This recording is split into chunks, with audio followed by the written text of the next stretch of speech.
ಆತ್ಮೀಯ ವೀಕ್ಷಕ ಬಾಂಧವರೇ, ನಿಮಗೆಲ್ಲರಿಗೂ ಮೀಡಿಯಾ ಇನ್ಫಾರ್ಮೇಷನ್ ಟೆಕ್ ಯೂಟ್ಯೂಬ್ ವಾಹಿನಿಗೆ ಆದರದ ಸ್ವಾಗತ. ತುಳುನಾಡು ಎಂದರೆ ನಮಗೆ ನೆನಪಾಗುವುದು ರಮಣೀಯ ಪಶ್ಚಿಮ ಘಟ್ಟಗಳು ಹಾಗೂ ತುಂಬಿ ಹರಿಯುವ ನದಿಗಳು ಮತ್ತು ದೇವರ ಸನ್ನಿಧಿಗಳು. ಮಂಗಳೂರು ಯಾವುದಕ್ಕೆ ಕಮ್ಮಿ ಇದೆ ಹೇಳಿ? ಜಲಮಾರ್ಗ, ವಾಯುಮಾರ್ಗ ಹಾಗೂ ರೈಲು ಮಾರ್ಗವನ್ನು ಹೊಂದಿರುವ ಏಕೈಕ ನಗರ ಅಂದರೆ ಅದು ಮಂಗಳೂರು ಮಾತ್ರ. ಇಂತಹ ಮಂಗಳೂರಿನಲ್ಲಿ ಪ್ರಸಿದ್ಧ ಕ್ಷೇತ್ರವಾದ ಕಟೀಲು ಅಮ್ಮ ದುರ್ಗಾ ಪರಮೇಶ್ವರಿ ಬಗ್ಗೆ ನಿಮಗೆಷ್ಟು ಗೊತ್ತು? ಅಪ್ಪೆ ದುರ್ಗಾ ಪರಮೇಶ್ವರಿ ಪಂಡದು ಪುದರ್ ಪಡೆದು ಭಕ್ತರ ಕೋರಿಕೆಯನ್ನು ಈಡೇರಿಸುವ ತಾಯಿಯ ಬಗ್ಗೆ ನಿಮಗೆ ತಿಳಿಸಿಕೊಡಲಿದ್ದೇವೆ.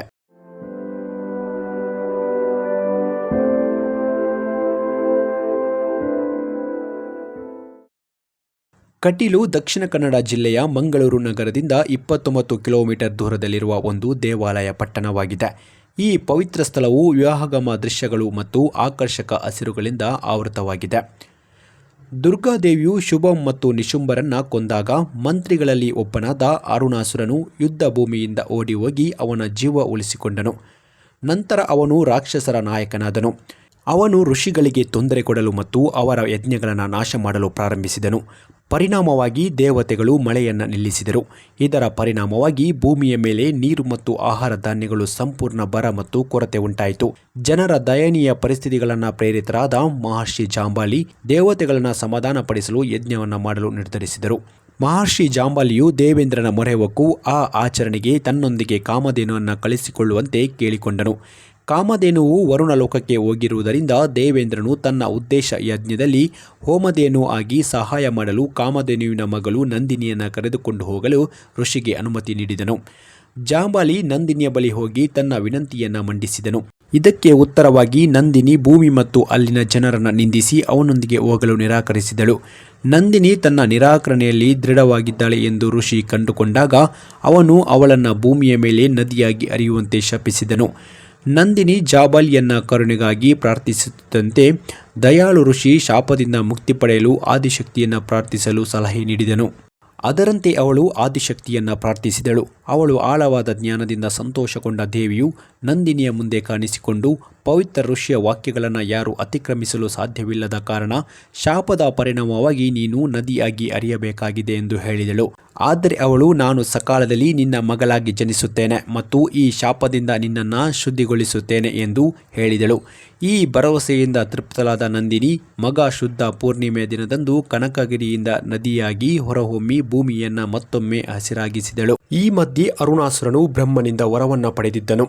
ಅದು ಅವನನ್ನು ತ್ರಿಮೂರ್ತಿಗಳು, ದೇವತೆಗಳು, ಪುರುಷರು ಅಥವಾ ಮಹಿಳೆಯರು ಅಥವಾ 2 ಕಾಲಿನ ಅಥವಾ 4 ಕಾಲಿನ ಪ್ರಾಣಿಗಳು ಮತ್ತು ಜೀವಿಗಳಿಂದ ಮರಣ ಭಯದಿಂದ ಮುಕ್ತಗೊಳಿಸಿತ್ತು.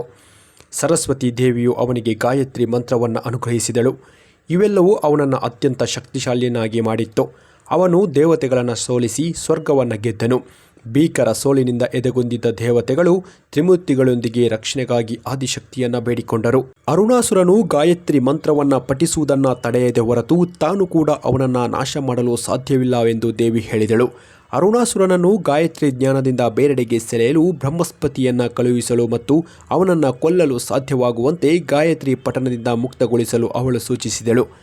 ಬ್ರಹ್ಮಸ್ಪತಿ ಅರುಣಾಸುರನ ಬಳಿಗೆ ಹೋಗಿ ಅವನನ್ನು ಹೊಗಳಿ ಅವನ ಕಿವಿಗಳಿಗೆ ವಿಷ ಹಾಕಿ ಅವನನ್ನು ಜ್ಞಾನದಿಂದ ಬೇರೆಡೆಗೆ ತಿರುಗಿಸುವಲ್ಲಿ ಯಶಸ್ವಿಯಾದನು. ಈಗ ಅರುಣಾಸುರನು ದೇವರಿಗಿಂತ ಹೆಚ್ಚಿನವನೆಂದು ವ್ಯರ್ಥವಾಗಿ ಭಾವಿಸಿದನು. ಅವನು ತನ್ನ ಪ್ರಜೆಗಳಿಗೆ ತನ್ನನ್ನು ಪೂಜಿಸುವಂತೆ ಆದೇಶಿಸಿನಲ್ಲದೆ ಋಷಿಗಳನ್ನು ತೊಂದರೆಗೊಳಿಸಿದನು ಮತ್ತು ಅವರ ಯಜ್ಞಗಳನ್ನು ಹಾಳು ಮಾಡಿದನು. ದೇವತೆಗಳಿಗೆ ವಾಗ್ದಾನ ಮಾಡಿದಂತೆ ದೇವಿಯು ಮೋಹಿನಿ ಎಂಬ ಆಕರ್ಷಕ ಮಹಿಳೆಯ ರೂಪವನ್ನು ತೆಗೆದುಕೊಂಡು ಅರುಣಾಸುರನ ಉದ್ಯಾನದಲ್ಲಿ ಅಲೆದಾಡಲು ಪ್ರಾರಂಭಿಸಿದಳು.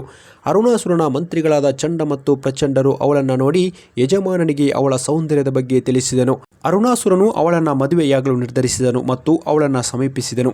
ಅವಳು ಅವನ ಕೋರಿಕೆಯನ್ನು ಕಿವಿಕೊಡದೆ ತನ್ನ ಯಜಮಾನರಾದ ಶುಂಭ ಮತ್ತು ನಿಶುಂಭರನ್ನು ಕೊಂದ ಮಹಿಳೆಗೆ ಎದರಿ ಯುದ್ಧ ಭೂಮಿಯಿಂದ ಓಡಿ ಹೋದದಕ್ಕಾಗಿ ಅವನನ್ನು ಕೀಟಲೆ ಮಾಡಿದಾಗ ಅವನು ಕೋಪಗೊಂಡನು. ಅವನು ಅವಳನ್ನು ಹಿಡಿಯಲು ಪ್ರಯತ್ನಿಸಿದಾಗ ಅವಳು ಬಂಡೆಯೊಳಗೆ ಕಣ್ಮರೆಯಾದಳು. ಅರುಣಾಸುರನು ತನ್ನ ಕತ್ತಿಯಿಂದ ಬಂಡೆಯನ್ನು ಮುರಿದನು. ಇದ್ದಕ್ಕಿದ್ದಂತೆಯೇ ಆ ಬಂಡೆಗಳಿಂದ ದುಂಬಿಗಳ ಗುಂಪು ಹೊರಬಂದವು. ಅದರಲ್ಲಿ ಒಂದು ದೊಡ್ಡ ವಜ್ರದುಂಬಿಯು ಅರುಣಾಸುರನನ್ನು ಕಚ್ಚಿ ಕೊಂದಿತು. ಆ ಬಂಡೆಕಲ್ಲು ಈಗಲೂ ನೀವು ಕಟೀಲಿನಲ್ಲಿ ನೋಡಬಹುದು. ದೇವತೆಗಳು ಮತ್ತು ಜಾಂಬಾಲಿಯ ನೇತೃತ್ವದ ಋಷಿಗಳು ದೇವಲೋಕದ ಕಲ್ಪವೃಕ್ಷದಿಂದ ತಂದ ತೆಂಗಿನಕಾಯಿಯಿಂದ ದೇವಿಗೆ ಅಭಿಷೇಕ ಮಾಡಿ ಸೌಮ್ಯ ರೂಪದಿಂದ ಜಗತ್ತನ್ನು ಆಶೀರ್ವದಿಸುವಂತೆ ಪ್ರಾರ್ಥಿಸಿದರು. ಈ ಕೋರಿಕೆಯ ಮೇರೆಗೆ ದೇವಿಯು ನಂದಿನಿ ನದಿಯ ಮಧ್ಯದಲ್ಲಿ ಲಿಂಗ ರೂಪದಲ್ಲಿ ಹೊರಹೊಮ್ಮಿದಳು ಮತ್ತು ದುರ್ಗಾ ಪರಮೇಶ್ವರಿಯಾಗಿ ಪ್ರಸಿದ್ಧಳಾದಳು.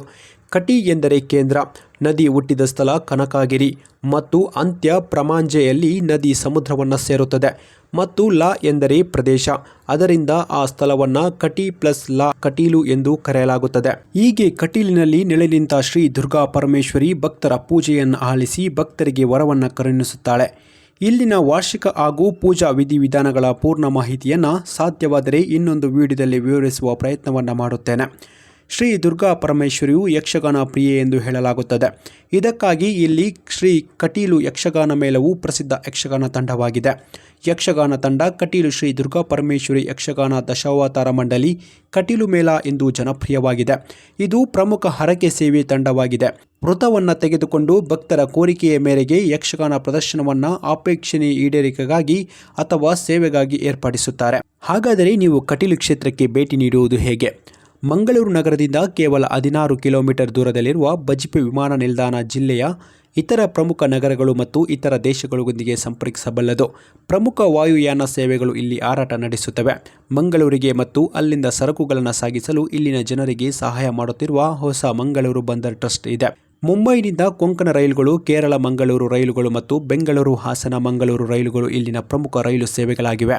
ಮಂಗಳೂರು ನಗರದ ಹೃದಯ ಭಾಗದಲ್ಲಿರುವ ಮಂಗಳೂರು ಸೆಂಟ್ರಲ್ ರೈಲು ನಿಲ್ದಾಣ ಸುಮಾರು 26 ಕಿಲೋಮೀಟರ್ ದೂರದಲ್ಲಿದೆ. ಸುರತ್ಕಲ್ ಸುಮಾರು 20 ಕಿಲೋಮೀಟರ್, ಮೂಲ್ಕಿ ಸುಮಾರು 14 ಕಿಲೋಮೀಟರ್ ದೂರದಲ್ಲಿದೆ. ಜಿಲ್ಲೆ ರಸ್ತೆ, ರೈಲು, ವಾಯು ಮತ್ತು ನೀರಿನ ಮೂಲಕ ಇತರ ಸ್ಥಳಗಳಿಗೆ ಸಂಪರ್ಕವನ್ನು ಹೊಂದಿದೆ. ಸರ್ಕಾರಿ ಮತ್ತು ಖಾಸಗಿ ಬಸ್ ಸೇವೆಗಳು ಇಲ್ಲಿ ಅಭಿವೃದ್ಧಿ ಹೊಂದಿರುವುದರಿಂದ ಜಿಲ್ಲೆಯ ಉತ್ತಮ ಸಾರಿಗೆ ವ್ಯವಸ್ಥೆಯನ್ನು ಅಭಿವೃದ್ಧಿಪಡಿಸಿದೆ. ಜಿಲ್ಲೆಯ ಎಲ್ಲ ಮೂಲೆ ಮೂಲೆಗಳಿಗೆ ಬಸ್ಗಳ ಮೂಲಕ ತಲುಪಬಹುದು. ಜಿಲ್ಲೆಯನ್ನು ರಾಷ್ಟ್ರೀಯ ಹೆದ್ದಾರಿ 48 ಮತ್ತು ರಾಷ್ಟ್ರೀಯ ಹೆದ್ದಾರಿ 17ರ ಮೂಲಕ ಹಾದು ಹೋಗುತ್ತದೆ ಮತ್ತು ಇದು ಜಿಲ್ಲೆಯನ್ನು ದೇಶದ ಇತರ ಪ್ರಮುಖ ಪಟ್ಟಣಗಳಿಗೆ ಸಂಪರ್ಕಿಸುತ್ತದೆ. ಇತರ ರಾಜ್ಯ ಮಾರ್ಗಗಳು ಮತ್ತು ವಿಶೇಷ ಬಸ್ ಸೇವೆಗಳಲ್ಲಿ ಇಲ್ಲಿ ಸಾರ್ವಜನಿಕ ಜೀವನವನ್ನು ಉತ್ಸಾಹಭರಿತಗೊಳಿಸುತ್ತದೆ. ಸರಕಾರ ತಲುಪಲು ಸಾಧ್ಯವಾಗದ ಸ್ಥಳಗಳಿಗೆ ಖಾಸಗಿ ಬಸ್ ಸೇವೆಗಳು ಸಂಚರಿಸಲು ಆರಂಭಿಸಿದವು. ಇದರಿಂದಾಗಿ ಸಾರ್ವಜನಿಕರು ತಮ್ಮ ಸ್ಥಳಗಳನ್ನು ತಲುಪಲು ಸಹಾಯವಾಯಿತು.